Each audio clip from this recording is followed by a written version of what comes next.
This is 5 on your side at noon, focused on you. Sunny, warm, very spring-like today. Unusual weather for mid-February as we take a live look outside. Thanks so much for being here at noon. I'm Kay Quinn. We can expect warmer than usual temperatures for most of the week, and we are not complaining. Meteorologist Gary Frank here with the Weather First forecast. Also a little bit of rain. Yeah, it does feel weird, though, It does Gary. feel weird, and I know that I'm not the only one. I just looked at some of the pollen counts, the anomaly versus last year. Juniper, some other stuff. It's flying around. Already? I mean, we're going to look at already. We're already looking at some of that stuff. So it's you know, it may not be with us forever because we're still going to throw in plenty of days below freezing at night, including this week. But the more we get this warm air and, you know, warm soil temperatures, I mean, it's as good as it gets right now. Light wind, clear skies, some high clouds as we look at Chesterfield. And we're kind of in between a couple of things. Obviously, to the south, there's rain. There's more cloud cover. To the north, there's snow and a lot of it on the way. In fact, winter storm watch is already in place for 12 to 24 inches of snow, much further. And we're in between this. And I think as a result of being in between this, we're already at 60 degrees right now, 59 in Warrenton. I mean, it's warming up nicely. So it feels really good outside. Not much wind. And the next few hours, we're going to continue to see our numbers climbing in the low to mid 60s. But over the next few days, it's going to remain mild. There is one day that's on the cooler side. Otherwise, it's pretty above average. Now, we will have steady rain chances because just the pattern that we're settled into, but prolonged cold air still is hard to find. We'll monitor that and also look at where we are already when it comes to warming up as we close out winter. All right. Thank you, Gary. We'll see you in a few minutes. We're following developing news in the Metro East today. Investigators are looking for the cause of a fire that destroyed a home in Cahokia Heights. You can see damage to the home behind me on Cooper Drive is quite extensive. I'll step out of the way here. We can show you how bad it is. You can see that the roof collapsed on this home. 5 on your side has video of fire crews on the scene battling the blaze overnight. Check it out. You can see flames engulf the home on Cooper Drive in Cahokia Heights. It happened just after 1 a.m.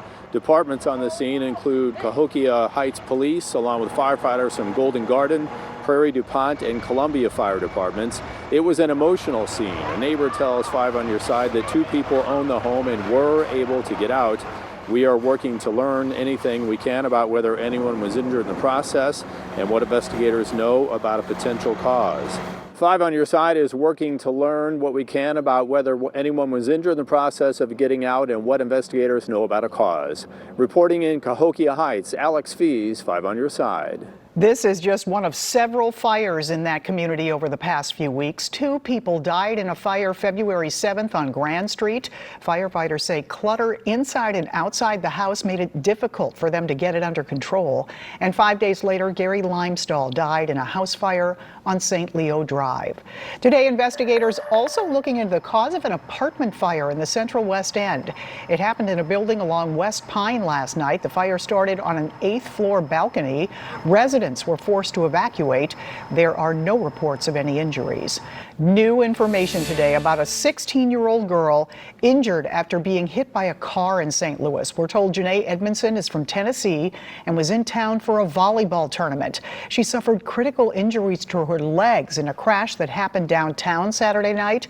Police say a gray Audi didn't yield and collided with another car at 11th and St. Charles. That car then hit the girl. The driver of the Audi has been arrested. We're gathering more information today about the shooting death of a 15-year-old girl in St. Charles. Police say it happened during a robbery attempt Saturday night. The girl was in a car with a teenage boy. He told investigators they planned to meet 2 men on Oak Avenue. One of the men they met pulled out a gun and started shooting. The girl was hit while sitting in a car. Investigators say violent crime is unusual in this neighborhood. St. Charles is not immune to violent crime, as evidenced by this incident. It disturbs us that it happens here. We're parents ourselves. We live in this community, and we are going to be relentless in our pursuit to identify the people responsible, arrest them, and see that they're prosecuted. Today, police are looking for the 2 suspects. If you have any surveillance video near Oak and Perry, you're asked to send it to police as soon as possible. Their number is on your screen, 636-949-3309.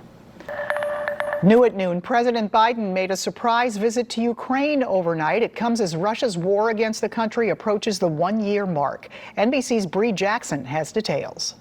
President Biden making a surprise trip to Ukraine and meeting with Ukrainian President Zelensky in Kyiv as Russia's war against the country nears the one-year mark. 1 year later, Kyiv stands, and Ukraine stands. Democracy stands. The Americans stand with you. The unprecedented visit was months in the making, with details kept very secure and air raid sirens sounding during the president's stay. The president stopping at the Wall of Remembrance to lay a wreath. Mr. Biden noting how much Ukraine has lost in the war and announcing more aid is on the way. And air defense systems.